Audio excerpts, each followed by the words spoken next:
Richard Gray was an impressive young man who, despite his parents' affluence, was humble and caring, which led him to meet his fiancée. Sadly, things did not go as planned after the millionaire showed up at her door, posing as a homeless man. Before we continue, please take some time to subscribe to Daily Dose, like and share this video with your friends. It might brighten their day and inspire them to do good. Also keep watching because an important lesson awaits at the end of the video. The Gray family was popular for their wealth. Some say that they could buy all the houses in Beverly Hills with their money.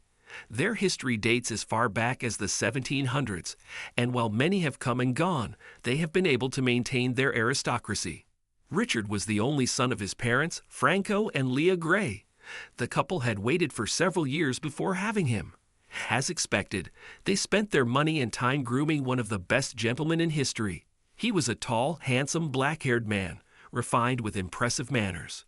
Richie, as his mom called him, was the complete package. He was great at holding conversations, and it did not matter the topic. During his time as a high school student, he was quite popular and was liked by the students and teachers.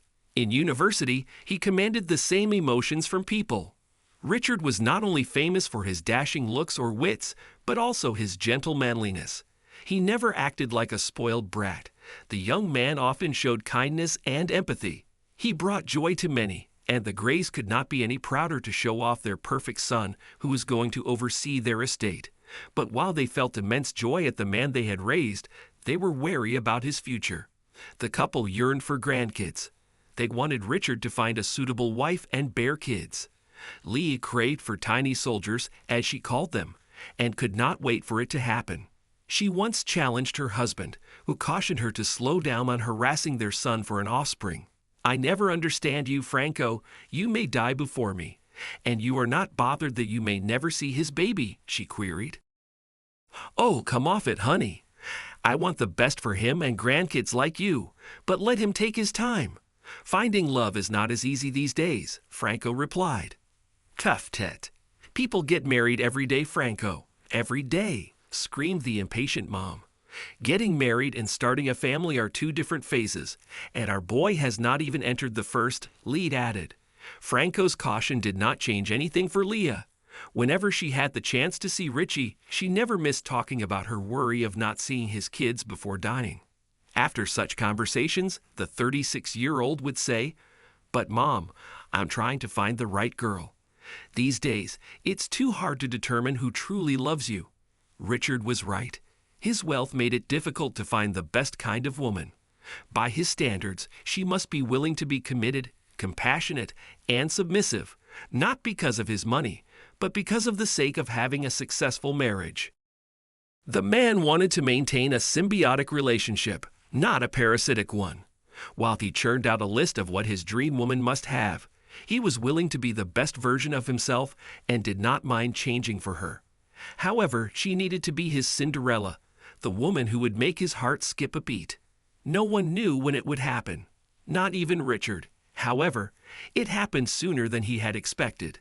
He met Marlene, a gorgeous woman with a model's build. He was smitten by her looks and wits. For him, this was the perfect catch. Richie worked his way into Marlene's heart. She was not easy to impress, but in the end, the handsome bachelor successfully swept her off her feet. At least, that was the way she described falling in love with him. A few months after several dates and flower deliveries to her doorstep, the gray hair asked the million-dollar question. He scheduled a grand proposal, and he did get the answer he wanted. Marlene was set to become his bride with a huge precious rock sitting pretty on her finger. The couple moved in together, and Richard supported his fiancée. He learned that the woman raised funds for orphanages. This tickled his heart. To Richie, his lover ticked all the boxes, and there was no one he would rather be with. He sponsored some of her fundraising schemes and projected them among his rich friends. He wanted to help her succeed as much as she wanted to. But this sweet love story soon turned sour when the man decided to test his perfect Cinderella. One sunny morning, Richard was busy clearing the trunk of his car and putting the garage in order when he witnessed Marlene turn down a homeless old man who had knocked on the front door. She shoved him aside and answered him rudely. This did not seem right to her fiancé, who was shocked at the harsh treatment. Once he got to the office, he phoned an orphanage where his lover claimed she rendered financial help. To his surprise, they knew nothing about her. Neither were they familiar with her project. The man quickly contacted a private investigator named Sarah. He wanted to be sure of his partner. After all, they would be tying the knot soon. What he found out made him disappointed, but he was not willing to give up.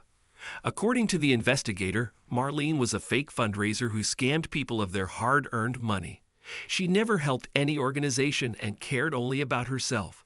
Still, Richard was unwilling to write her off, so he pretended to be a beggar and approached Marlene in his rags, with heavy makeup to conceal his face. On sighting the poor man on her porch, she hurriedly and angrily dismissed him. "Get off my property, you nitwit. You disgust me." It did not matter to her that he begged for water or food. 2 days later, the man revisited their home with the costume. But before she could display her lack of empathy, he cleaned up his makeup, revealing his identity while confronting Marlene that he knew all about her true nature. "Hold it right there. I know all about you, Marlene. I'm guessing that is not even your real name. But what do I care?" the indignant man blurted. Feeling confused and agitated, Marlene said, "I'm so sorry, Richard. I can explain. It's not what you think." Without hesitation, Richard grabbed her arms angrily and ordered her to leave his home and said, "I am not sure what to think anymore, other than you leave my house and life." Shortly after the incident, the lady got arrested, and a few months later, Richie and Sarah began dating. This time, he promised not to rush things while enjoying the dating phase with the investigator. After his ordeal, Lee reluctantly slowed down her bickering and mostly asked Sarah when she would ask her lover to get married.